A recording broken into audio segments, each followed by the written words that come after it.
नमस्कार। अभी आपने सुना भजन में कि वो भगवान कृष्ण और वो राम जो झूठे बैरों के लिए तरसने वाले हैं, और कृष्ण वो केला के बदले गुद्दा न खा करके छिलका खाने वाले कृष्ण हैं। उनकी कहानी आप सुनेंगे कि वो कृष्ण भगवान घूमते घामते विदुर के घर गए, और विदुर घर पर नहीं थे। विदुरानी, विदुर की पत्नी घर पर थी।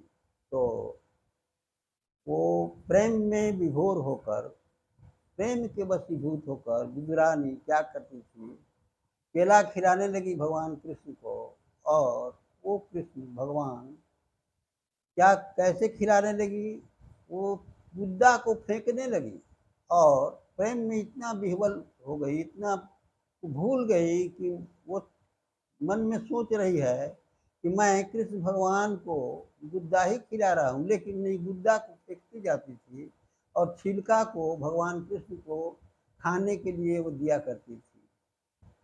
तो विदुर जी कहीं गए थे। विदुर अचानक पहुंचते हैं, देख लिया कि क्या कर रही है, कैसे खिला रही है। विदुर जी कहते हैं कि हटो हटो, तुमको केला खिलाने भगवान को नहीं आता है, तुम क्या कर रही है, गुद्दा को फेंक रही है और भगवान को केवल छिलका खिला रही है, हटो। डांट करके हटा देते हैं विदुर जी। और विदुर जी भगवान कृष्ण को गुद्दा देते हैं खाने के लिए, और छिलका को फेंकने लगते हैं, जैसे कि सब लोग, हम लोग जनरल खाते हैं उसी तरह से खाना चाहिए। लेकिन भगवान कृष्ण ने कहा कि विदुर, जो स्वाद जो तुम्हारी पत्नी खिला रही थी और छिलका खिला रही थी और गुद्दा फेंक रही थी, तो जो स्वाद उस छिलके में था, वह स्वाद इस गुद्दे में नहीं है। अर्थात कहने का तात्पर्य यह है कि जितना प्रेम से तुम्हारी पत्नी विदुरानी खिला रही थी, उतना प्रेम से तुम हमको नहीं खिला रहे हो। तात्पर्य तो यही है कहने का। तो इस तरह से भगवान प्रेम के भूखे हैं। भगवान प्रेम चाहते हैं, प्रेम के वशीभूत होकर भक्त के लिए सब कुछ करने के लिए तैयार होते हैं।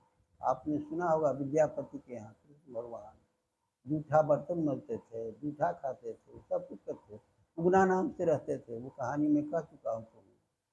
तो भगवान भक्तों के बस में होते हैं। भक्त सच्चा भक्त होगा, निष्कपट, कपट छोड़कर साफ दिल से, तो उसके हर काम को, यहाँ तक आपने सुना ही कि विद्यापति के यहाँ बताइए नौकर के रूप में रहते थे उगना नाम से।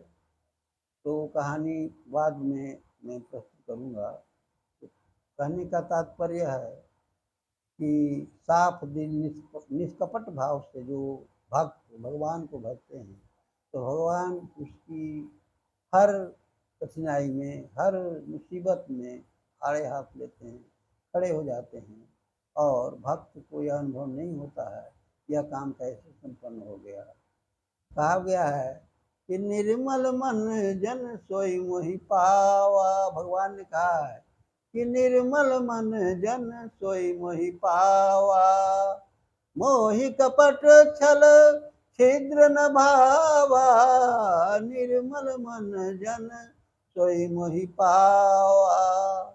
निर्मल मन, जिसका मन निर्मल हो गया है, वो भगवान को प्राप्त कर सकता है। भगवान कह रहे हैं कपटी नहीं, के दिल में कपट है, छल प्रपंच है, वह मुझे प्राप्त नहीं कर सकता है।